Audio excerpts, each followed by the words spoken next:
Lehen puntua.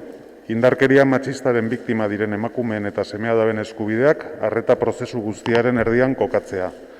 Haien beharrak eta eskaerak entzun eta haiei entzunda politika berriak diseinatzeko, babes arreta konponketa eta horrelakorik berriz ez gertatzea bermatzeko eta zaintza hobetzeko indarkeria egoeretan dauden emakumeen forma berriak eta profil berriak detektatu eta berehala jardun ahal izateko. Hori da udadak hartzen duen lehen konpromisoa. Por todo ello, el Ayuntamiento de Donostia se compromete a, primero, situar los derechos de las mujeres, hijas e hijos víctimas de la violencia machista en el centro de todos los procesos de atención, escuchando y atendiendo sus necesidades y demandas, para diseñar nuevas políticas que garanticen el derecho a la protección, atención, reparación y garantía de no repetición, y mejorar la vigilancia para poder detectar y actuar con rapidez ante nuevas formas y nuevos perfiles de mujeres en situación de violencia.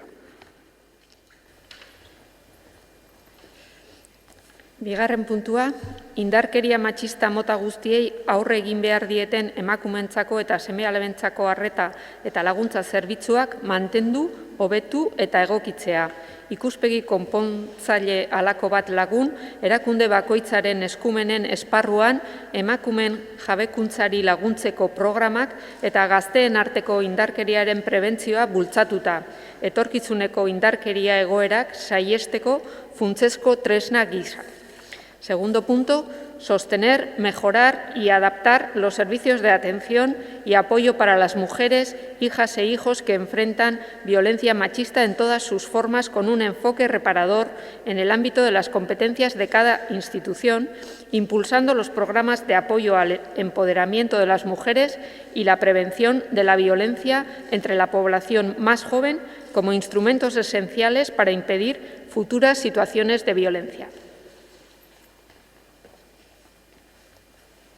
Hirugarren puntua, tokiko bizitzako berdintasun programak zaintzea eta finkatzea, emakumeen kolektibo batzuen zaurgarritasun egoerak areagotzen dituzten desberdintasunak, areagotzearen aurka borrokatzeko eta 2020ko uztailean osoko bilkuran hartutako konpromisoari eustea, 2021ko ekitaldiko aurrekontuetan berdintasunaren arloan finkatutako eta lehentasuna duten aurrekontu sailei eustekoa, kontuan hartuta COVID-19aren krisiak emakumeen pobretzean eta zaurgarritasunean duen eragina berariazko jarduerak diseinatu ahal izateko.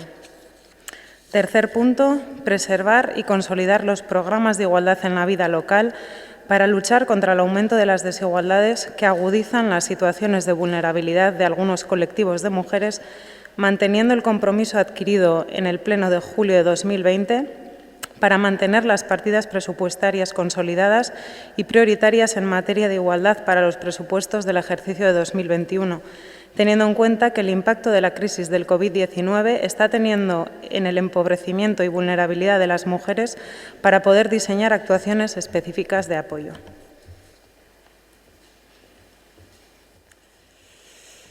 Laugarren puntua, krisiaren enplegu galerak, diru sarrerak eta beste eragin negatibo batzuk arintzeko neurrietan genero ikuspegia txertatzea.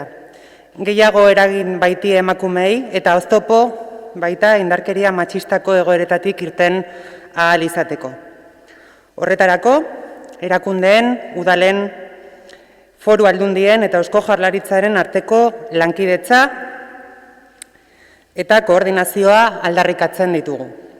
Baliabideak bermatzeko eta behar diren ekimen guztiak abian jartzeko, zeinek bere eskumenen esparruan.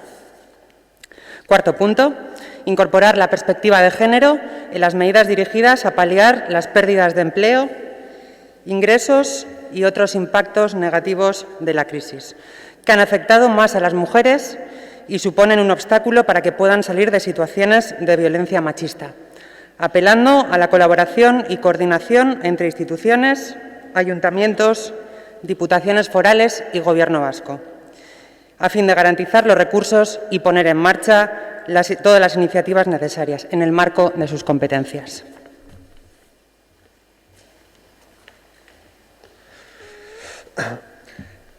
Punto número 5.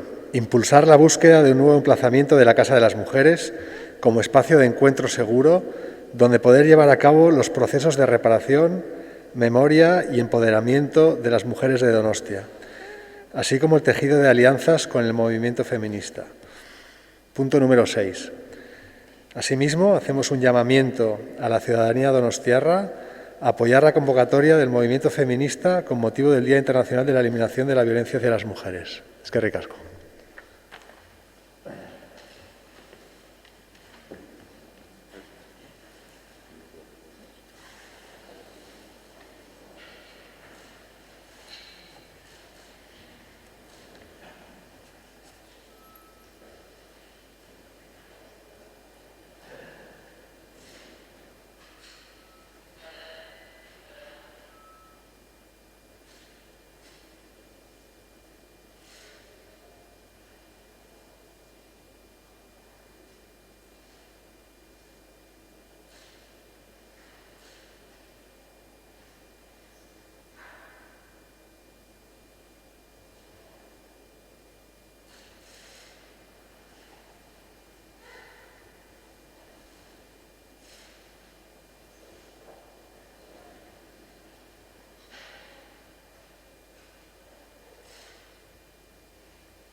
Eskerrik asko.